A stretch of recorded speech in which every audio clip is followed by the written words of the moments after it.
Assalamualaikum warahmatullahi wabarakatuh. Perkenalkan, nama saya Rizal Pratama dari kelas 19 4C05 dengan NIM 1922 1412.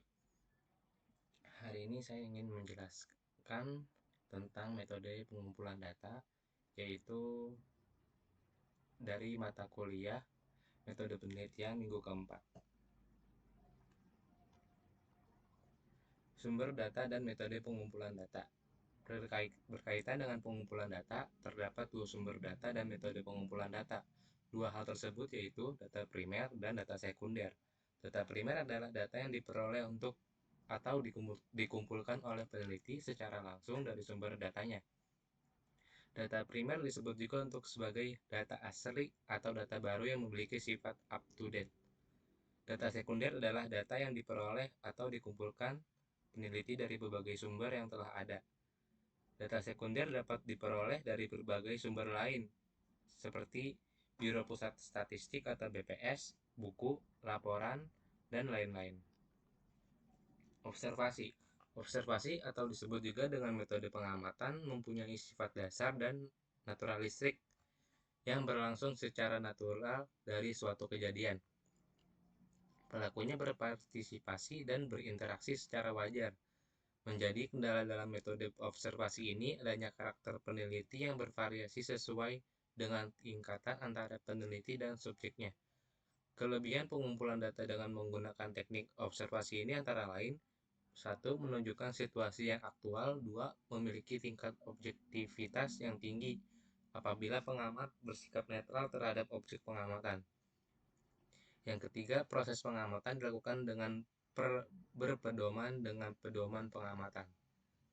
Tujuan observasi adalah sebagai berikut: untuk menggambarkan suatu objek dan segala yang berhubungan dengan objek penelitian melalui pengamatan dan penggunaan panca indera, untuk mendapatkan suatu kesimpulan mengenai objek yang diamati, di mana kesimpulan tersebut disusun dalam sebuah laporan yang relevan dan bermanfaat bagi bahan pembelajaran, untuk mendapatkan suatu data atau informasi yang dapat dibagikan kepada pihak lain dalam bentuk karya ilmiah atau non-ilmiah.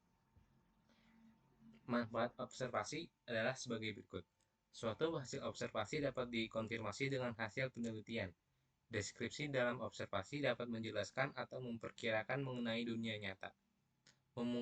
Memungkinkan orang lain untuk menafsirkan hasil penemuan dan bagaimana akan diinterpretasikan.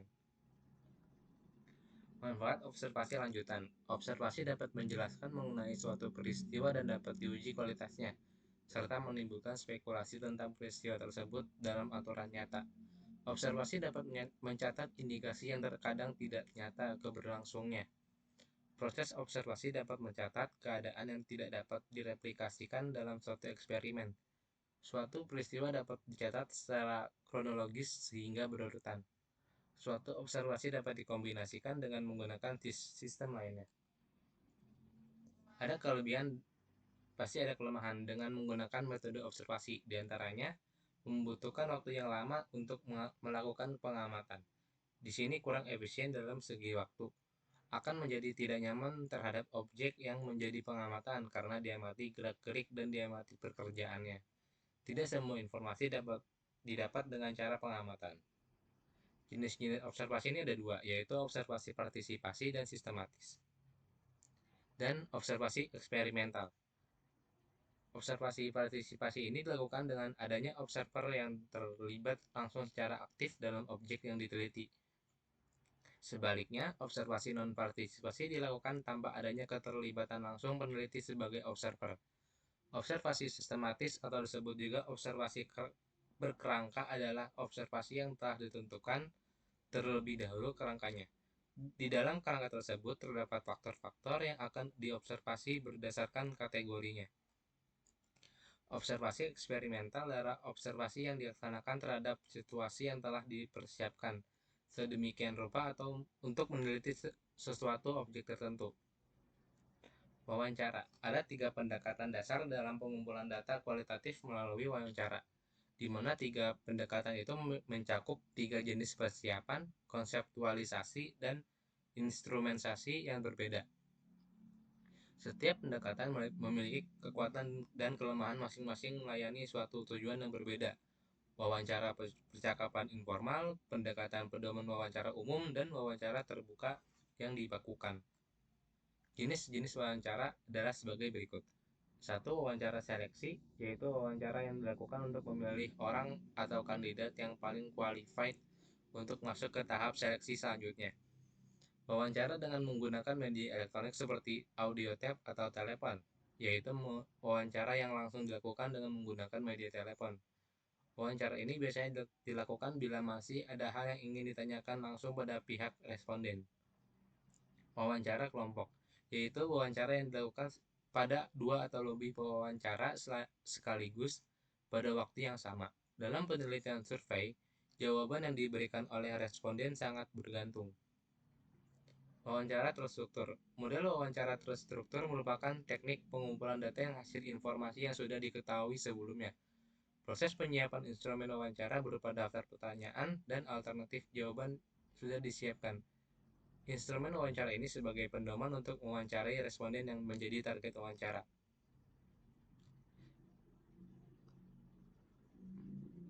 Wawancara tidak terstruktur. Model wawancara terstruktur merupakan teknik pengumpulan data yang tidak menggunakan pedoman wawancara. Pedoman yang dilakukan hanya berupa garis besar permasalahan yang ditanyakan. Contohnya, bagaimana pendapat Bapak atau Ibu terdapat prosedur pendaftaran saat ini dan bagaimana prosedur pembayaran. Kuesioner merupakan daftar pertanyaan yang diajukan pada seorang responden untuk mencari jawaban dari permasalahan yang diteliti. Dalam kuesioner terdapat pertanyaan-pertanyaan dan isian yang harus dijawab oleh responden. Jawaban yang diberikan bisa bersifat tertutup, di mana alternatif jawaban telah disediakan oleh peneliti. Dan ada juga jawaban terbuka, di mana responden bebas menuliskan jawaban tanpa adanya paksaan maupun jawaban yang berasal dari kombinasi keduanya yang merupakan campuran dari jawaban tertutup dan terbuka, dapat diberikan secara langsung kepada responden atau dikirimkan melalui pos atau internet. Biasanya saat ini kebanyakan menggunakan internet untuk menyebarkan kuesioner dengan memanfaatkan Google Form. Kuesioner memiliki dua sifat yang akan menunjukkan ke responden, yaitu sifat tertutup dan terbuka. Kuesioner yang sifatnya tertutup dibuat jika peneliti menganggap bahwa peneliti menemukan berbagai alternatif jawaban yang tepat bagi penelitian. Dengan kata lain, peneliti hanya ingin mendapatkan jawaban responden berdasarkan jawaban yang sudah disediakan saja dan bukan berasal dari jawaban lainnya. Misalnya jawaban setuju atau tidak setuju. Kuesioner yang sifat terbuka disusun cara peneliti ingin mengetahui pendapat responden karena langsung mengenai pertanyaan yang diajukan. Misalnya bagaimana pendapat Anda mengenai perkembangan sistem informasi pada saat ini. Pembuatan kuesioner ini terlebih dahulu perlu diuji validitas dan reliabilitasnya sebelum disebarkan pada responden. Hal ini berguna untuk melihat apakah ada pertanyaan atau pertanyaan yang tidak dimengerti oleh responden. Suatu kuesioner dikatakan valid jika kuesioner itu mampu mengukur apa yang sebenarnya ingin diukur. Kuesioner yang reliable merupakan kuesioner yang secara konsisten bisa menangkap jawaban responden. Langkah-langkah dalam mengembangkan dan merancangkan kuesioner yaitu mendefinisikan tujuan survei, menentukan grup sampling, menyusun kuesioner, penyelenggara kuesioner, interpretasi hasil. Untuk penelitian kualitatif, maka jenis pertanyaan yang digunakan adalah pertanyaan-pertanyaan terbuka. Untuk penelitian kualitatif, lebih disarankan menggunakan banyak pertanyaan-pertanyaan tertutup atau bisa gabungan terbuka dan tertutup.